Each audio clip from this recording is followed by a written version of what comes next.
इंद्रधनुष्य इंद्रधनुष्य इंद्रधनुष्य इंद्रधनुष्य. नमस्कार श्रोते हो. आजच्या कार्यक्रमामध्ये मी जान्हवी भागवत आपलं अगदी मनपूर्वक स्वागत करते.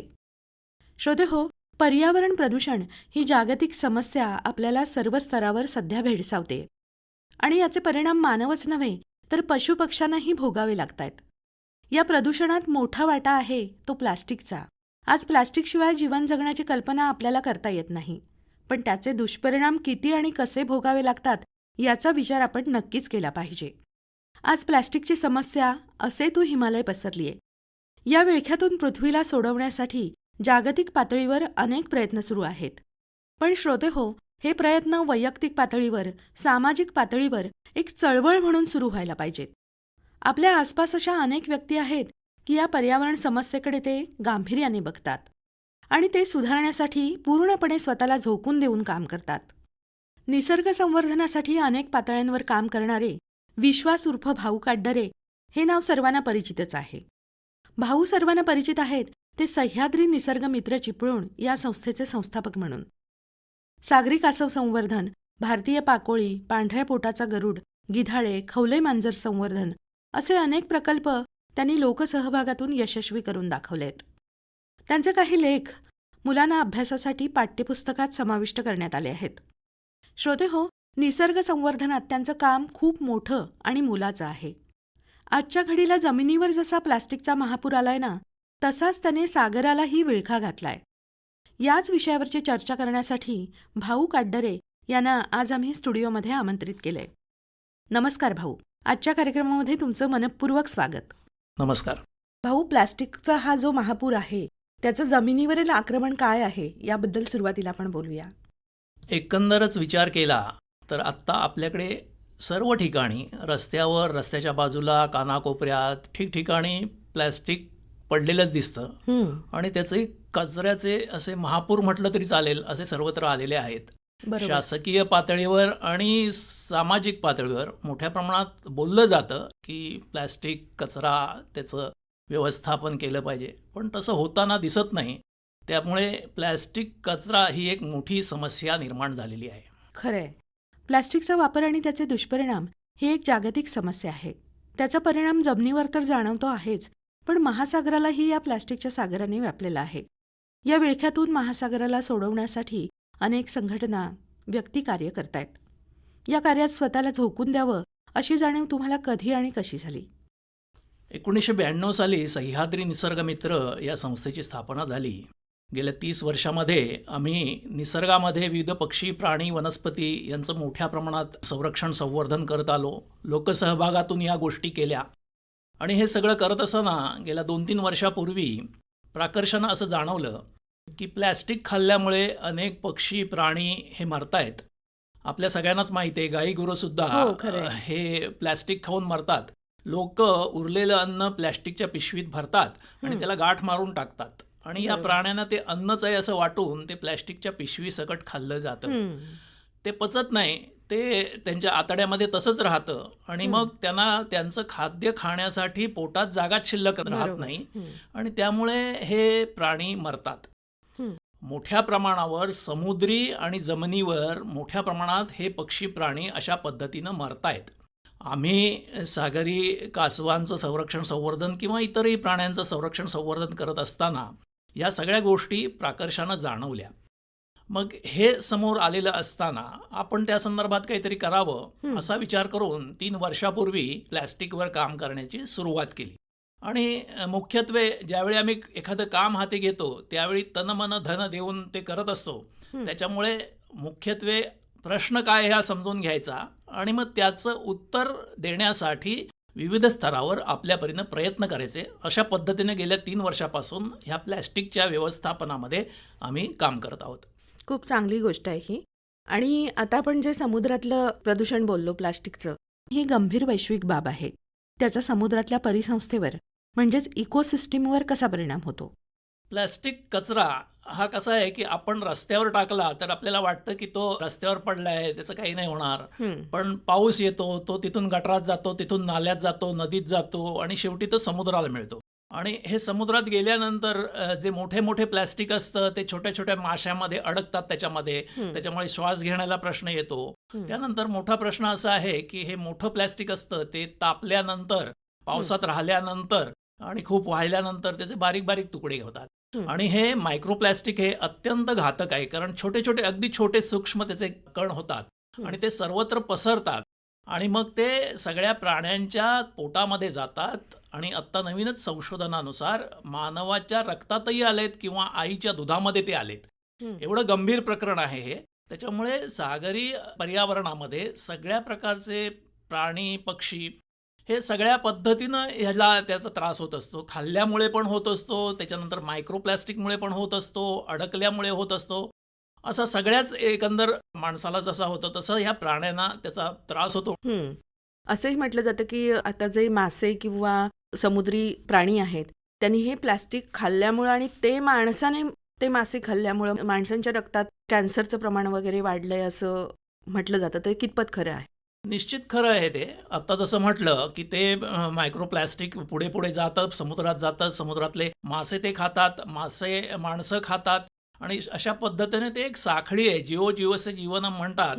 पण ॲक्च्युली ते खाणं नसतं, पण ते खाणं या माध्यमातून जातं. ते माशामधून माणसामध्ये आणि माणसाच्या रक्तामध्ये हे सगळं आलेलं आहे. आणि 100% खरं आहे की नुसतं प्लॅस्टिक जरी दिसत असलं तरी ते घातक वायू आणि रसायनं हे सोडत असतं. त्याच्यामुळे कॅन्सरसारखे जे आजार आहेत त्यांना या प्लॅस्टिकमुळेच होत आहेत, हे निश्चित खरं आहे. आणखी एक असं विचारायचं की आता सागराच्या तळाशी प्लास्टिकचे मोठे ढीग तयार झाले असं म्हटलं जातं. तर जागतिक पातळीवर यासाठी प्रयत्न केलेच जातात की म्हणजे ते ढीग नष्ट करणं किंवा ते बाहेर काढून त्याचं व्यवस्थापन करणं यासाठी. तर आपल्याकडे अशा प्रकारचे काही प्रयत्न सुरू आहेत का? आंतरराष्ट्रीय पातळीवर संपूर्ण समुद्रामध्ये जे काही प्लास्टिक जमा झालंय, काही ठिकाणी प्लास्टिकची बेटेच तयार झालेली आहेत.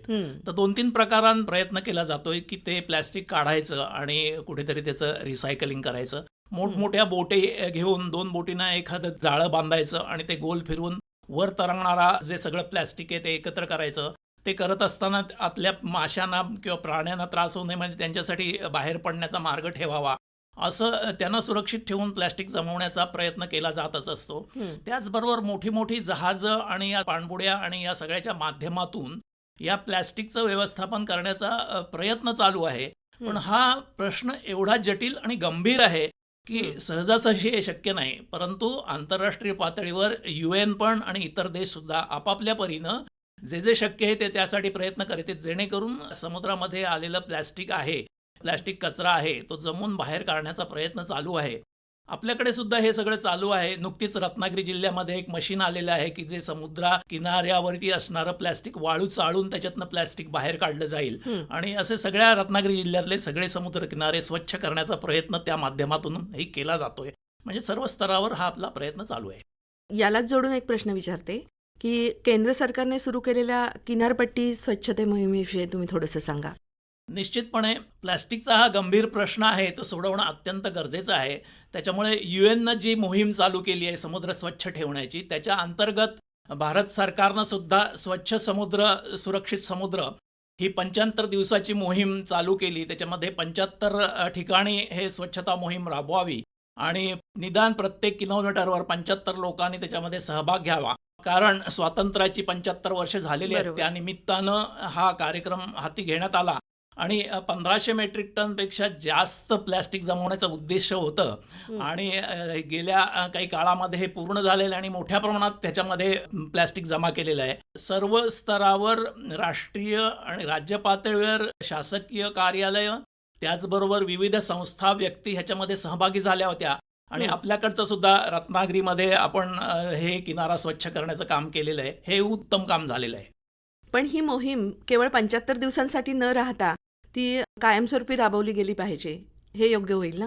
निश्चितपणे आता प्लास्टिकचा प्रश्न आहे तर तो सोडवणं ही रोजची प्रत्येक नागरिकाची जबाबदारी आहे असं मला बरोबर. वाटतं. आणि त्या दृष्टिकोनातून माझा कचरा माझी जबाबदारी हे प्रत्येक नागरिकानं जर का स्वीकारलं तर निश्चितपणे ह्याच्यामध्ये यश येऊ शकेल असं मला वाटतं. कारण आपण एखादा वडापावची जर पॅकेट आणलं तर तो वडा खाल्ल्यानंतर प्लॅस्टिक कचरा होतो, तोपर्यंत आपण चांगल्या प्रकारे सांभाळतो. त्याच्यामुळे आपल्याकडे येणारा कचरा प्लॅस्टिक स्वच्छ आणि सुका ठेवला तर त्याचं व्यवस्थापन करणं शक्य आहे. आणि त्या दृष्टिकोनातून गेली 3 वर्ष सह्याद्री निसर्ग मित्रच्या माध्यमातून आम्ही चिपळूण आणि चिपळूणच्या परिसरामध्ये काम करत आहोत. लोकांना आम्ही असं सांगितलंय की तुम्ही घरात येणारं सगळं प्लॅस्टिक आहे ते स्वच्छ आणि सुकं तुमच्याकडे साठवून ठेवा. आम्ही तुमच्या घरी येऊ आणि तुमच्या घरातनं घेऊन जाऊ असं चालू आहे. आणि साधारणपणे 700 ते 800 घरामधून आता आपण अशा पद्धतीने प्लॅस्टिक जमा करतोय. अनेक दुकानातनं करतोय आणि चिपळूण आणि आजूबाजूच्या गावामधून सुद्धा आपण हे आता चालू केलंय. तर आता आपण महिन्याला जवळजवळ 5 टन पर्यंत प्लॅस्टिक जमा करायचं सुरुवात केलेली आहे. आणि ते जमा झालेलं प्लॅस्टिक आपण रिसायकलिंगला पाठवत असतो. ही खूप चांगली गोष्ट आहे. पण यात महत्त्वाचा एक असा मुद्दा आहे की आपण ह्या सगळ्या गोष्टी जनजागृतीच्या दृष्टीने करतो. पण लोकांनी मुळात जागृत होणं गरजेचं आहे की प्लास्टिक वापरू नये. तर ही जनजागृती निर्माण होण्यासाठी काय करायला पाहिजे? सगळे नियम कायदे सगळ्या माणसांना तसे सर्वसामान्यपणे माहिती असतात. पण जी करायची वेळ येते एखादी कृती तर त्यावेळी ते आपण लक्षात ठेवतोच असं नाही प्रत्येक जण. बरोबर. त्यासाठी प्रत्येक नागरिकाला जागृत करणं गरजेचं असतं आणि त्यासाठी मोठ्या प्रमाणात प्रयत्न करणे गरजेचं असतं. आम्ही चिपळूणच्या आजूबाजूच्या चिपळूण आणि आजूबाजूच्या परिसरामध्ये मोठ्या प्रमाणात नगरपालिका, ग्रामपंचायती, स्थानिक संस्था यांना एकत्रित घेऊन, महिला मंडळ, बचत गट यांना एकत्रित घेऊन मोठमोठ्या मीटिंग घेतो. त्यामध्ये कायदा काय आहे, आता 1 जुलैपासून सगळं एकल वापरचं प्लॅस्टिक त्याच्यावर बंदी आलेली आहे. तर ते आपण वापरलं नाही पाहिजे यासाठी मोठ्या प्रमाणात जनजागृती आपण करतोय. आम्ही घराघरात जाऊन त्यांना सांगतो, पत्रकं वाटतो आणि याच्या माध्यमातून या सगळ्या प्रकल्पामध्ये समाविष्ट व्हावं यासाठी प्रयत्न करत असतो. तर मला वाटतं सगळ्या ठिकाणी जर का असं विविध संस्थांनी हे काम नेटकेपणानं केलं तर त्याच्यामध्ये यश येईल असं मला वाटतं. आत्ता जरी त्या प्लॅस्टिकवर एकल वापराच्या प्लॅस्टिकवर बंदी असली तरी मोठ्या प्रमाणात हे प्लॅस्टिक दिसतं आपल्याला बाजारामध्ये मिळतं. हो. ही दुर्दैवाची गोष्ट आहे. खरंच. कारण तो कायदा आहे तो चांगल्या प्रभावीपणे जर का आपण इम्प्लिमेंट केला तरच त्याच्यामध्ये यश येईल. तर त्यासाठी सर्व पातळीवर प्रयत्न होणं गरजेचं आहे. तेव्हाच हे प्लॅस्टिक कचरा आहे तो संपेल. नक्कीच, नक्कीच. आता कसं आहे माहिती आहे का, काही काळापूर्वी आपण प्लास्टिक वापरत नव्हतो. म्हणजे अगदी जरी दुकानात गेलो तरी कागदाच्या पुडीतनं सगळ्या वस्तू आपल्याला मिळत होत्या. पण अलीकडच्या काही 20 वर्षाच्या काळामध्ये प्लास्टिकचा वापर सर्वत्र वाढलेला आहे आणि माणसांची प्रवृत्तीही बदललेली आहे की बाजारात जाताना आपल्याजवळ एखादी पिशवी बाळगावी अशीही लोकांच्या मनात भावना नसते. प्रश्न असा आहे की आपली जीवनशैली आहे ती आपण आधुनिक म्हणतोय पण ती किती बरोबर आहे ह्याचा आपण विचार करण्याची वेळ आलेली आहे. खरंच. आपण प्लॅस्टिक बाटलीतलं पाणी पित असतो परंतु अशा पद्धतीनं ते थोडंसं गरम झालं किंवा दीर्घकाळ जर का बाटलीत राहिलं आणि ते ज्यावेळी आपण पितो त्यावेळी त्यामध्ये प्लॅस्टिकमधून काही रसायनं ही पाण्यात उतरलेली असतात. बरोबर. आणि त्याच्या माध्यमातून आपल्याला निरनिराळे रोग होतच असतात पण ते खूप कालावधीनं होतात त्याच्यामुळे लगेच आपल्याला समजत नाही. त्याच्यामुळे आपली जीवनशैली आहे ती थोडीशी सुधारणं गरजेचे आहे. अगदी जंगलामध्ये जाऊन राहायला पाहिजे अशी गोष्ट असं नाही काही आहे. नाही. पण जेवढं तुम्हाला करता येईल तेवढं करणं गरजेचं आहे. प्लॅस्टिकच्या बाटलीच्या ऐवजी धातूची बाटली वापरा. तुम्ही बाजारात जाल तेव्हा तुम्ही स्वतःची कापडाची पिशवी घेऊन जा. त्याचबरोबर नको असणारं प्लॅस्टिक उगाचच वापरू नका. या 2-3 गोष्टी आहेत. म्हणजे 4 R's जसे म्हटले तुम्ही रिड्यूस करा, रियूज करा, रिसायकल करा, रिकवर करा. ह्या 3-4 गोष्टी जर का आपण केल्या तर आहे त्याच पद्धतीनं पण ह्या प्लॅस्टिकचं योग्य नियोजन आणि व्यवस्थापन करून पूर्वीसारखं अगदी नाही म्हटलं तरी खूप मोठ्या प्रमाणात या प्लॅस्टिकच्या प्रश्नातून आपण मुक्त होऊ शकेल असं वाटतं. आणि त्या दृष्टिकोनातून आम्ही चिपळूणच्या आजूबाजूच्या भागामध्ये प्रयत्न करत आहोत की बाजारामध्ये तुम्ही प्लॅस्टिकच्या पिशव्या वापरू नये यासाठी आम्ही व्हेंडिंग मशीन बसवलं आहे. त्या ठिकाणी बरोबर. 5 रुपयामध्ये आपल्याला कापडाची पिशवी तिथे मिळते. म्हणजे बाजारात गेलो विसरलो तरी तिथे पिशवी घेऊन तुम्ही शॉपिंग करू शकाल. तसंच अनेक ठिकाणी आपण कापडी पिशव्या वाटलेल्या आहेत. त्याचबरोबर एकल वापराच्या ह्या पिशव्या वापरू नये यासाठी प्रयत्न करतोय. तर हे सगळं जर का लोकांनी खऱ्या अर्थानं अंगीकारलं तर निश्चितपणे हा जो मोठा प्रश्न आहे तो कमी होईल असं मला निश्चित वाटतं. म्हणजे मुळातच समाजाची मानसिकता बदलण्याची खूप गरज आहे आणि ती मानसिकता कुणीही जागृती करून बदलणार नाही, तर ती स्वतःहून बदलली पाहिजे. तरच या सगळ्या गोष्टी प्रभावीपणे राबवल्या जातील किंवा पुढे जातील असं म्हणता येईल. निश्चितपणे खरं आहे. कारण जागृती जरी केली तरी ती इम्प्लिमेंट व्हायला पाहिजे, स्वतःहून बरोबर. अंगीकारली पाहिजे, तरच त्याच्यामध्ये यश येईल असं मला वाटतं. आणि त्या दृष्टिकोनातून माझा शाश्वत कोपरा नावाचा प्रकल्प आम्ही राबवतोय. त्याच्या माध्यमातून चिपळूण न्याजूखेड तालुक्यातील 30 शाळामध्ये आम्ही हा प्रकल्प राबवतोय. त्या शाळामध्ये आम्ही प्रत्यक्ष जातो, त्यांना प्लॅस्टिकच्या संदर्भात लेक्चर देतो, त्यांच्या निरनिराळ्या स्पर्धा घेतो आणि त्यांनी घरात त्यांच्या साठलेलं प्लॅस्टिक घेऊन यावं आणि ते आम्ही जमा करतो. हे सातत्यानं आमचं चालू आहे आणि दर महिन्याला ते आम्ही जमा करतो. म्हणजे येणाऱ्या पिढीला हे पहिल्यापासूनच समजेल प्लॅस्टिक काय प्रश्न आहे आणि ते कसं आपण त्याचं मॅनेजमेंट करायची हे आत्तापासूनच त्यांना समजतं.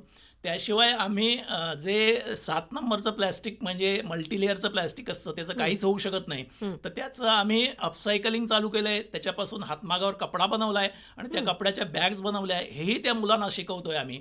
म्हणजे निरनिराळ्या प्रकारे रिसायकलिंग अपसायकलिंग करून ह्याची मॅनेजमेंट कशी करावी हे विद्यार्थ्यांपर्यंत पोहोचवलं आहे. आमचा पुढचा प्रयत्न असा आहे की मोठ्या प्रमाणात ह्या लोकांनी ह्याच्यामध्ये सहभागी व्हावं आणि एक एक गाव घेऊन आमचा असा प्रयत्न आहे प्लॅस्टिक कचरामुक्त गाव व्हावं या दृष्टिकोनातून आजूबाजूच्या गावामध्ये आमचा प्रयत्न चालू आहे. जिल्हा परिषद, पंचायत समिती, ग्रामपंचायती, नगर परिषद या सगळे याच्यामध्ये सहकार्य करतायत आणि याच्या माध्यमातून लोकांपर्यंत मोठ्या प्रमाणात हे पोचवणं आणि त्यांनी ते अंगीकारणं यासाठी आमचा प्रयत्न चालू आहे. तुमच्या या अभियानात आणखीन किती व्यक्ती तुमच्यासोबत सहभागी आहेत? आमच्या संस्थेत साधारण 50 लोक आहेत. काही पूर्णवेळ काम करतात, काही व्हॉलेंटियर्स आहेत आणि काही या कामापुरते येतात. तर या ठिकाणी या माध्यमातून मी सांगू इच्छितो की अनेक लोकांनी या संपूर्ण अभियानामध्ये जसा वेळ मिळेल तसं आणि जसं काम शक्य आहे त्याच्यामध्ये सहभागी व्हावं, जेणेकरून ह्या प्लॅस्टिकचा कचरा हा जो प्रश्न आहे तो सोडवण्यासाठी जेवढे लोक जास्त सहभागी होतील तेवढं जास्त यश मिळेल असं मला वाटतं. खरंय खरंय. आणि हे जे काम आहे ते माणसांनी स्वतःसाठीच करायचं आहे. कारण कसं आपण जर प्लास्टिक मुक्तीच्या या अभियानात सहभागी झालो तर त्याचा फायदा आपल्या पुढच्या पिढ्यांनाच होणार आहे. त्यामुळे स्वतःहून त्यात सहभागी होणं हे अत्यंत गरजेचं आहे. निश्चित. कारण मी जसं मगाशी म्हटलं की माझा कचरा माझी जबाबदारी म्हणून स्वतःहून जर का त्याच्यामध्ये सहभागी झालं तर ते उत्तम आहे. आणि मग आपल्या बरोबरीनं आपल्या मित्रांना, नातेवाईकांना ह्याच्यामध्ये सहभागी करून घेणं आणि मग हा असा गोल आहे तो खूप मोठा मोठा करणं आणि संपूर्ण भारतात हे यशस्वी करून दाखवणं हे आपल्याच हातात आहे. अगदी खरंय.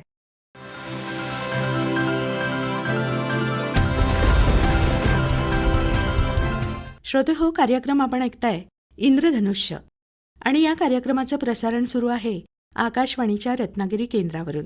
इंद्रधनुष्य तुम्ही आता प्लास्टिक जमा करता असं म्हटलं घराघरातून, तर त्याचं रिसायकलिंग करणं किंवा त्याच्यापासून आणखीन काही प्रकल्प राबवणं असं तुम्ही करता का? प्लॅस्टिक कचरा जो आहे तो हे कमर्शियली जे भंगार जमा करणारे लोक आहेत ते जाडं आणि चांगलं जे प्लॅस्टिक आहे ते विकत घेतात. पातळ आणि एकल यूज जो होतो हे प्लॅस्टिक कोणी घेत नाही, त्याच्यामुळं ते कचऱ्यात जातं. हा मोठा प्रश्न आहे. बरोबर. आम्ही अशाच प्रकारचं हे सगळं कचऱ्यात जाणारं प्लॅस्टिक लोकांकडनं 5 रुपये किलोप्रमाणे घेतो. कारण काहीतरी जर त्याला किंमत दिली तरच लोकांना त्याच्यामध्ये इंटरेस्ट वाटेल. हो, बरोबर. म्हणून घराघरातून हे सगळं प्लॅस्टिक जमा करतो. ते प्लॅस्टिक जमवल्यानंतर बेसिक प्लॅस्टिक हे 7 प्रकारचं असतं. म्हणजे LDP, PP, HM असे निरनिराळे प्रकार असतात. बरोबर. आणि त्याचा मेल्टिंग पॉईंट 80 डिग्रीपासून 180 पर्यंत निरनिराळा असतो. एकत्रित जर का आपण ठरवलं की ते रिसायकल करायचं तर ते होत नाही. यासाठी हा सगळा जमलेला कचरा 7 प्रकारात वेगवेगळा केला जातो. त्याच्यानंतर निरनिराळ्या प्रकारे ते रिसायकल होतं. म्हणजे LDP असेल ते लगेच जातं आणि त्याच्यापासून परत प्लॅस्टिकचा कागद बनतो आणि मग नर्सरीसाठी बॅगा आहेत त्या बनल्या जातात. त्याच्यानंतर एका प्रकारचं PP म्हणून आहे, त्याची प्लॅस्टिक सुतळ बनते, त्याच्यासाठी पाठवलं जातं. त्याचबरोबर काही प्रकारचं प्लॅस्टिक आहे ते थेट म्हणजे ज्या बाटल्या वगैरे आहेत त्या मोठ्या प्रमाणात त्याचं फॅब्रिक बनलं जातं, त्याच्यामुळे T-शर्ट वगैरे बनतात. तर हे करण्यासाठी आम्ही पाठवत असतो. पण ते पाठवत असताना अजूनही निरनिराळे आम्ही गोष्टी करत असतो. 20% प्लॅस्टिक आणि बाकीचं सिमेंट आणि फ्लाय ॲश टाकून आम्ही विटा बनवतोय त्याच्या. अरे वा. आणि NABL लॅबकडून त्या टेस्ट करून घेतल्या आहेत आणि रेग्युलर विटा एवढ्या त्या मजबूत आहेत. असं करण्याचं काम चालू केलेलं आहे. त्याबरोबरच 7 नंबरचं प्लॅस्टिक म्हणजे मल्टी लेअरचं प्लॅस्टिक येतं. त्याच्यामध्ये एका बाजूला ॲल्युमिनियम फॉईल असतं, एका बाजूला प्लॅस्टिक असतं. या प्लॅस्टिकचं काहीच होऊ शकत नाही. बरं. मग यासाठी काय करता येईल, तर आम्ही एक अपसायकलिंग करण्याचं काम चालू केलेलं आहे. मग याच्यामध्ये येणारं प्लॅस्टिक आम्ही धुतो, सॅनिटाईज करतो, नंतर त्याच्या पट्ट्या कापतो आम्ही लांब लांब. गोल गोल कापत गेलं की लांब पट्टी बनते. ती जोडायची असते तरी आपण सीलरनं ती जोडतो किंवा सॅलोटेपनं चिकटवतो. ती झाल्यानंतर छोटे छोटे हातमाग जे असतं ते हातमाग्यावर दोरा आणि हे प्लॅस्टिकच्या पट्ट्या अशा एकत्रित घेऊन त्याचं कापड बनवतो. आणि या कापडापासून आपण बॅग, त्याच्यानंतर पर्स, पाऊच असं बनवतो आणि जे आपण वापरू शकतो. त्याच्यामुळे हे अपसायकल करून काही वर्ष त्याचा कालावधी आपण लांबवू शकतो, असं आपण करतो आणि त्याची विक्री करण्याचा आपण प्रयत्न करतो. त्याचबरोबर आपण येणाऱ्या प्लॅस्टिकपासून एक धागा किंवा फिलॅमेंट बनवतो. 3D प्रिंटर आज इंडस्ट्रीमध्ये मोठ्या प्रमाणात वापरली जातात. तर त्या 3D प्रिंटरला एक वायरसारखी फिलॅमेंट लागतं. तर ते सुद्धा एक्सट्रुडरवरून आपल्या आलेल्या प्लॅस्टिकपासून बनवण्याचा आमचा प्रयत्न चालू आहे आणि बेसिक गोष्टीत त्याच्यामध्ये यश आलेलं आहे. तर येणाऱ्या काळामध्ये तेही सुद्धा आपल्याकडे येईल. असं निरनिराळ्या प्रकारानं प्लॅस्टिकचं रिसायकलिंग केलं जातं आणि याच्या पुढचा आमचा असा प्रयत्न राहणार आहे की येणारं प्लॅस्टिक आहे त्याचं ऑइल बनवायचं, म्हणजे थेटच त्याचं कन्व्हर्शन होऊन जाईल आणि प्लॅस्टिकच राहणार नाही. हा सगळ्यात उत्तम प्रकार आहे. तर ह्या सगळ्या प्रकारांना आम्ही करत असतो आणि याच्या पुढे जाऊन करत राहणार आहोत. खरंच खूप छान कल्पना आहेत आणि त्या तुम्ही अगदी खूप चांगल्या पद्धतीने राबवताय. याबद्दल तुमचं खूपच अभिनंदन. धन्यवाद. भाऊ, तुमच्या एका प्लास्टिक भिशी या संकल्पनेविषयी मी ऐकलं होतं, तर ती नेमकी काय आहे आम्हाला जरा समजावून सांगा ना. ज्यावेळी आम्ही प्लॅस्टिक कचरा जमवायला सुरुवात केली तर त्याला कोणी फारसं लक्ष दिलं नाही.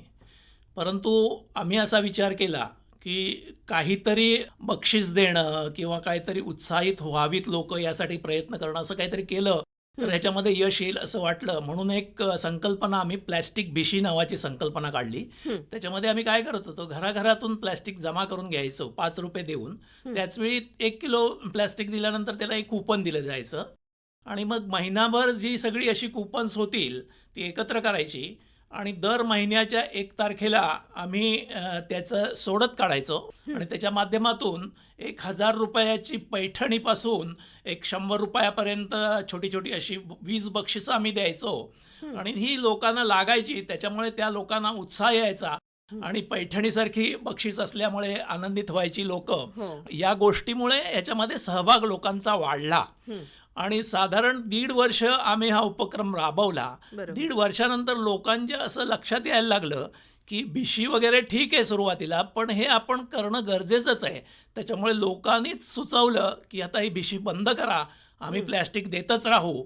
आणि मग त्यावेळी त्यांनी असं सुचवलं की आता आपण कापडाच्या पिशव्याचं नवीन काहीतरी चालू करा. तर त्या दृष्टिकोनातून ही भिशी यशस्वी झाली असं मला वाटतं. कारण एकदा त्यांनी स्वीकारल्यानंतर 1 वर्ष 1.5 वर्षानंतर स्वतःहून त्यांनी ती बंद करायला सांगितली. याच्यातच यश दिसून येतं. खरे म्हणजे स्वतःची त्यांची मानसिकता अशी झाली की आता हे आपण आपलं कार्य म्हणून पुढे न्यायला पाहिजे. अगदी बरोबर. आपण थोड्या वेळापूर्वी किनारा स्वच्छता मोहिमेविषयी बोललो, तर त्याविषयी काही अजून सविस्तर सांगता येईल का तुम्हाला? मान्सूनच्या सीझनमध्ये मोठ्या प्रमाणात प्लॅस्टिक, चपला किंवा बाकी इतर गोष्टी या समुद्र किनाऱ्यावर येत असतात. मान्सून नंतर सुद्धा सातत्यानं ते येतच असतात. आम्ही ज्यावेळी सागरी कासव संरक्षण मोहीम राबवित होतो तर त्यावेळी सुद्धा कासव समुद्रातून बाहेर येतं, किनाऱ्यावरती वाळूत खड्डा काढतं आणि त्याच्यात 100 ते 150 अंडी घालतं आणि परत जातं. पण तो खड्डा काढत असताना तिथे काही जर का निराळी वस्तू, फॉरेन मटेरियल काही तिथे मिळालं, प्लॅस्टिक मिळालं, लाकूड मिळालं, तरी तो खड्डा काढायचं काम सोडून परत जातं. आणि आम्ही असं बघितलेलं 12 ठिकाणी एकाच वेळी त्याने प्रयत्न केला, पण प्रत्येक ठिकाणी काहीतरी मिळाल्यामुळे अंडी न घालता ते परत गेलं. हा मोठा प्रश्न आम्हाला दिसून आला. मग त्यावेळीपासून आम्ही सागरी कासव ज्या किनाऱ्यावरती अंडी घालायला येतात ते किनारे स्वच्छ ठेवा यासाठी प्रयत्न चालू केला. आणि मग वेळासपासून आंजर्ले, कोळथरे, इतर गावांमध्ये पण हे मी चालू केलं. आणि आत्ता आम्ही नुकतंच आंजर्ले आणि कोळथरे या ठिकाणी 365 दिवस हा किनारा स्वच्छच राहिला पाहिजे. म्हणजे किनारा स्वच्छ असेल तरच प्राणी पक्षी यांना तिथे आनंद मिळेल, त्याचबरोबर आपल्याला सुद्धा तिथे आनंद मिळेल यासाठी प्रयत्न करतो. स्थानिक लोकांना बरोबर घेऊन वेळोवेळी क्लीनअप ड्राईव्ह घेतो, त्याच्या माध्यमातून सगळं जमा केलेलं प्लॅस्टिक रिसायकलला आणतो आणि सातत्यानं एखादा माणूस तिथे दररोज येणारं प्लॅस्टिकचं व्यवस्थापन करायचं काम करत असतो. भाऊ, आता शहरातून कसं झालंय की लोकवस्ती वाढलेली आहे. म्हणजे बाजूच्या गावातली लोक कामाधंद्याच्या निमित्ताने शहरात येतात किंवा अन्य कारणानेही शहरातली लोकसंख्या वाढली आहे. त्यामुळे प्लास्टिकची जी समस्या आहे ती शहरात खूप मोठ्या प्रमाणावर दिसून येते. पण गावातल्या समस्येविषयी काय? प्लॅस्टिकचा प्रश्न आहे तो शहरामध्ये मोठ्या प्रमाणात आहे. शहरातून प्लॅस्टिकचे मोठे मोठे डोंगर तयार झालेले आहेत आणि मग या नगरपालिका, महानगरपालिका त्यावर आपल्या परीनं प्रयत्न करतायत. बरोबर. ते घडतंच आहे, पण हे लोण आता ग्रामीण भागामध्ये पण पोचलेलं आहे. ग्रामीण भागामध्ये सुद्धा ह्या पॅक केलेल्या गोष्टी यायला लागलेल्या आहेत खरंय. आणि मग त्यामुळे त्या पण ग्रामीण भागामध्ये कोपऱ्यामध्ये हे कचऱ्याचे ढीग दिसायला चालू झालेले आहेत. खरंय. ग्रामीण भागात अजून एक गंभीर समस्या अशी आहे की चुलीवरती जेवण केलं जायचं, अजूनही केलं जातं आणि ते करत असताना चूल पेटवण्यासाठी दररोज रॉकेल वापरलं जायचं. आता रॉकेल मिळत नाही, त्याच्यामुळे ह्या ग्रामीण महिलांनी एक नवीन गोष्ट चालू केलेली आहे की चूल पेटवताना 2 प्लॅस्टिकच्या पिशव्या ते जाळल्या जातात आणि त्या मग त्याच्यामुळे ती लाकडं पेटतात. त्याच्यामुळे ज्या ज्या घरात चूल आहे त्या त्या ठिकाणी दिवसाला 4 बॅगा या जाळल्या जातात. हा बापरे. खरं तर गंभीर प्रश्न आहे, खरंय. श्वसनाचे आजार वगैरे यामुळे निर्माण कारण होऊ शकतात. प्लॅस्टिक ज्यावेळी जळतं त्यावेळी निरनिराळे घातक वायू पर्यावरणामध्ये जात असतात बरोबर. आणि हे गंभीर आहे. तर त्या दृष्टिकोनातून त्याला काही पर्याय देता येईल का, असा एक प्रयत्न आहे. त्यासाठी मोठ्या प्रमाणात काम होणं गरजेचं आहे आणि हे थांबणं गरजेचं आहे. तर या समस्येला काही पर्याय देण्यासाठी तुमच्याकडे उपाययोजना आहे का? निश्चितपणे आम्ही प्रयत्न करतोय. आम्ही एक 2-3 गावामध्ये आता सर्वे घेतले. त्याच्यामध्ये असं आम्हाला दिसून आलं की चूल ज्याच्याकडे आहे तिथे प्लॅस्टिक जाळलं जातं आणि ते असं विचारतात, पूर्वी आम्हाला रॉकेल मिळायचं, रॉकेल द्या, आम्ही नाही जाळणार. तर मग याला काय करता येईल? तर आता हे प्लॅस्टिक आहे त्याचं रिसायकल करताना प्लॅस्टिकचं ऑइल बनवलं जातं. ते डिझेल किंवा फर्नेस ऑइल अशा पद्धतीचं बनतं. ते जास्त अजून जर फिल्टर केलं तर अधिक कॅलरिक व्हॅल्यू वाढते त्याची. बरोबर. त्याच्यामुळे अशा पद्धतीचा प्लॅन बसवण्याचा आमचा प्रयत्न आहे. अनेक ठिकाणी हे चालू झालेलं आहे आणि असा जर का प्लॅस्टिकपासून ऑइल बनवण्याचा प्लॅन बनवला आणि त्याच्यात बनणारं ऑइल आहे ते या चुली पेटवण्याला दिलं तर एका अर्थी हा प्रश्न सुटू शकेल असं मला वाटतं. परंतु हा प्रकल्प खूप मोठा आहे, त्याच्यामुळे शासकीय पातळीवर आणि इतर माध्यमातून ते जर फंडिंग झालं आणि प्रकल्प यशस्वी झाला तर हा प्रश्न सुटू शकेल असं मला वाटतं. खरे. आणि आता तसं म्हणाल तर गावागावातून प्रधानमंत्री उज्ज्वला योजनेद्वारे गॅसची वगैरे कनेक्शन दिली जातात. तर त्यातूनही ही समस्या कमी होईल असं वाटतं का तुम्हाला? निश्चित काही प्रमाणात कमी होते, परंतु या जरी योजना आल्या तरी ते जे सिलेंडर येतो तो फक्त चहा करण्यासाठी आणि मग छोट्या छोट्या गोष्टी करण्यासाठी येतात. कारण ग्रामीण भागामध्ये लाकूड हे मुबलक असतं, त्याच्यामुळे जरी सिलेंडर असला, शेगडी असली तरी त्यांच्याकडे एक चूल असतेच. त्याच्यावर पाणी तापवणं, भाकऱ्या भाजणं आणि मोठी मोठ्या कामं आहेत ते चुलीवर करतात. म्हणजे तो प्रश्न पूर्णपणे सुटलाय असं वाटत नाही, पण तो कमी निश्चित झालाय. म्हणजे त्याला उत्तर किंवा त्याला पर्याय शोधणं खूप गरजेचं आहे. निश्चितपणे. जर्मन किंवा अन्य काही विकसित देशात प्लास्टिक बंदी किंवा प्लास्टिक पिशव्या वापरल्या जात नाहीत. तर तसं आपल्याकडे काही होऊ शकतं का? म्हणजे बंदी घालण्यापेक्षा उत्पादनच जर केलं नाही तर ही समस्या संपुष्टात येईल का? निश्चितपणे जर्मनीसारख्या ठिकाणी आता प्लॅस्टिक पिशव्या वापरल्या जात नाहीत. मोठ्या प्रमाणात तिथलं प्लॅस्टिक पिशव्या वापरणं बंद झालेलं आहे. आपल्याकडेही तसं होणं कठीण आहे असं वाटत नाही. अर्थात आपल्याकडे सुद्धा आता कायदे आहेत की विक्री करायची नाही, त्याचं प्रोडक्शन पण करायचं नाही. हा कायदा आहेच आपल्याकडे, परंतु त्या कायद्याचं इम्प्लिमेंटेशन योग्य प्रकारे होत नाही. बरोबर. यामुळे हे पुढचे प्रश्न निर्माण होतात आणि मग सामान्य माणूस विचारतो की आम्ही घेतली म्हणून आम्हाला दंड करताय, पण जो प्रोडक्शन करतो, विकतो त्याला का करत नाहीत? तर मला वाटतं की आपल्याकडे सुद्धा जर का मोठ्या प्रमाणात आहेत ते कायदे योग्य प्रकारे आणि प्रभावीपणे जर इम्प्लिमेंट केले तर निश्चितपणे आपल्याकडे सुद्धा ही प्लॅस्टिक कचरा प्रश्न आहे तो मिटू शकेल असं मला निश्चितपणे खात्री वाटते. हे केव्हा बंद होईल तर त्या प्लास्टिकला काहीतरी समर्थ पर्याय मिळेल तेव्हाच ह्या गोष्टी बंद होऊ शकतील असं वाटतंय. निश्चित खरं आहे, कारण त्याला पर्याय दिल्याशिवाय कुठलाही प्रश्न मिटत नसतो. त्याच्यामुळे त्याला योग्य पर्याय देणं हे अत्यंत गरजेचं आहे. भाऊ, आज आपण इथं आलात आणि जागतिक स्तरावर गंभीर होत चाललेल्या प्लास्टिक समस्येविषयी खूप महत्त्वपूर्ण अशी माहिती दिलीत. उपाययोजना सांगितल्यात. या मुलाखतीचं फलित म्हणून प्लास्टिक मुक्तीच्या कार्यात नागरिकांचा सहभाग वाढेल आणि एक ना एक दिवस पृथ्वी प्लास्टिक मुक्त होईल असा आशावाद मी बाळगते. आणि आपल्या या मोलाच्या मार्गदर्शनाबद्दल आकाशवाणी परिवारातर्फे आणि श्रोत्यांतर्फे आपले आभार मानते. खूप खूप धन्यवाद. धन्यवाद.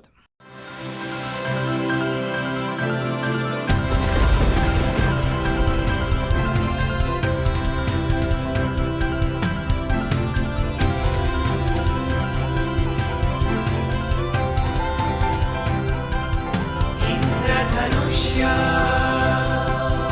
इंद्रधनुष्य इंद्रधनुष्य इंद्रधनुष्य